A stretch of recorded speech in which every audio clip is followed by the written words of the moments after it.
나스닥 오늘 폭등 중입니다. 떨어지면 롱해야 된다. 바로 떨롱. 떨롱은 진리인가라는 생각을 하게 되는 오늘의 장인데요. 나스닥이 촬영 시간 기준으로 1.88% 상승 중이에요. 당연히 다른 주요 3대 지수 모두 주가가 상승을 하고 있습니다. 단반골의 기운이 없기를 간절히 기도해 보면서 오늘 왜 이렇게 나스닥이 좋았는지, 그런데 사실 저는 이번에 인플레이션 데이터를 까보면서 좀 불안해졌어요. 왜 저의 불안함이 생겼는지, 뭐가 걱정인지도 한번 공유를 해 보도록 하겠습니다. 일단 오늘 나스닥에서 좋았던 거, 물가가 나왔는데요. PCE 지표라는 개인 소비 지출 물가 지수가 나왔는데 예상보다 높지 않게 나왔습니다. 그래서 보시면은 뭐 다 예상치를 이제 하회했다라고 하죠. 그래서 지표들이 다 시장의 예상보다 낮게 나오면서 어쨌든 투자자들 입장에서는 이제 기분이 좋은 거죠. 왜냐하면 물가가 예상보다 낮으니까. 물가가 예상보다 낮다라는 거, 결국 금리를 더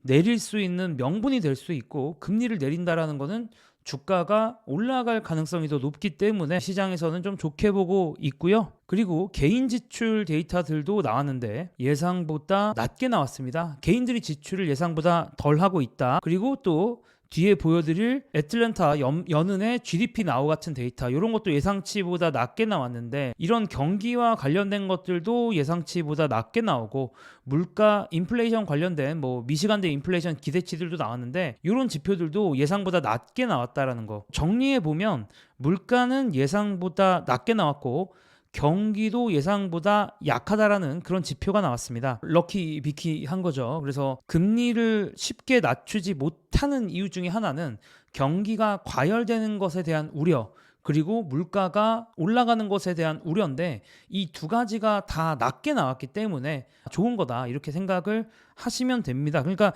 연준 입장에서는 금리 인하를 할 명분이 생긴 거다라고 볼 수도 있는 거죠. 그 가능성이 조금이라도 올라갔다라고 볼 수가 있는 거고요. 그래서 당연히 10년물 금리 좀 하락을 했습니다. 국채 금리가 하락을 했고요. 자, 근데 제가 이번에 물가 데이터를 조금 더 봤더니 안심할 수가 없는 부분, 걱정이 되는 부분이 하나 있었는데, 바로 뭐냐, 이 전체 그래프 흐름이었어요. 무슨 얘기냐면, 어쨌든 PCE 물가 지수들이 코어건 뭐 일반적인 지표건 하락의 방향으로 가고 있는 건 맞는데, 최근에 이런 PC 지표들을 봤을 때는 하락 속도가 둔화된 건 사실이죠. 연준의 목표는 2%인데 지금 분위기를 보면 2%보다 높은 수준에서 뭔가 평평하게 플랫하게 가고 있는 듯한 느낌이 드는 겁니다. 결코 유쾌하지 않은 거죠. 하락 속도가 둔화됐다라는 거고, 그럴 만한 요인을 뜯어보니까 보이더라고요. 이제 모디스트 프로포절이라는 X에서 가지고 온 건데, 여기 데이터를 보니까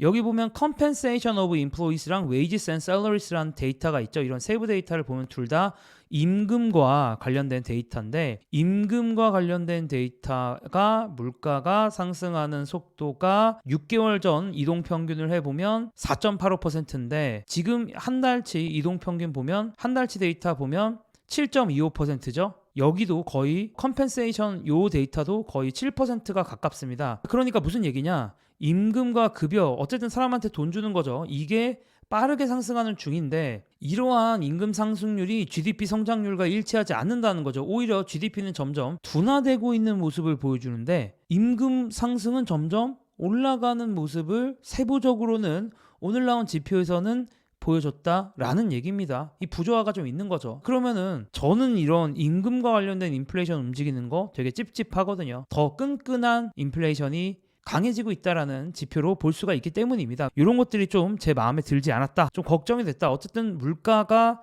문제가 생기면 연준은 금리 인하를 그만하거나 금리를 상승할 수밖에 없으니까요. 자, 그래서 걱정되는 얘기 한번 해봤고, 오늘 사실 시장의 주인공 바로 이 두 회사라고 할 수가 있는 것 같습니다. 바로 덴마크의 왕자라고 할 수 있는 노보노디스크, 비만약의 뭐 제왕이죠. 비만약의 거의 선구자 같은 회사고, 그 한국에도 이제 이 노보노디스크의 위고비와 오젬픽이 들어오면서 화제가 되고 있는데, 그에 대항하고 있는 일라이 릴리라는 또 제약회사가 있습니다. 일라이 릴리도 사실 이제 비만약을 만들고 있어요. 이 두 회사가 이제 경쟁을 하고 있는데, 오늘 주가를 보면 노보노디스크는 거의 20% 가까이 빠졌고 일라이 릴리는 5% 상승 중이에요. 도대체 왜 그러냐?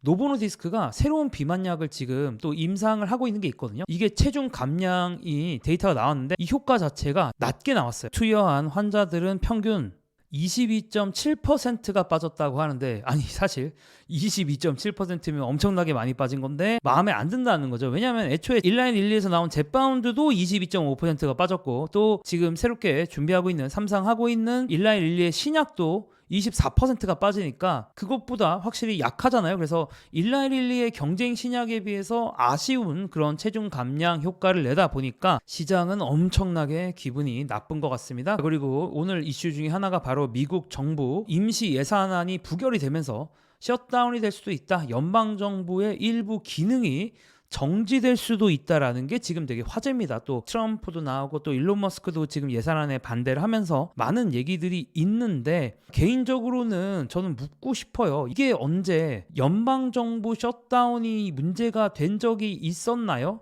지금까지 말이죠. 그러니까 단기적으로 시장에 혼란을 주고 단기적으로 주가가 떨어진 건 맞는데, 제가 알기로 거의 역사적으로 미국 정부 셧다운 자체, 그리고 이런 예산 관련된 예산안이 부결되는 문제들이 시장에 문제를 준 적이 없는 것 같아서, 단기 트레이딩을 하는 분들의 입장에서는 이제 좀 신경이 쓰이시겠지만, 조금 더 중장기의 관점으로 투자를 하시는 분들 입장에서는 이게 뭐 신경 쓸 건가라는 생각을 저는 개인적으로 갖고 있습니다. 근데 오늘 단반골이 일어날 수도 있다고 제가 생각이 좀 드는 이유는 뭐냐면, 오늘 사실 세마녀의 날이에요. 그러니까 세마녀의 날이라는 게 파생 상품들이 만기가 되는 날이라고 생각을 하시면 됩니다. 그러니까 오늘 딱 끝나면 그 모든 내기가 끝나는 거야. 이게 뭐가 얼만큼 오를까 떨어질까 막 이런 걸로 다 내기를 하고 있었는데, 그 내기가 끝나는 날이 오늘이라는 거고요.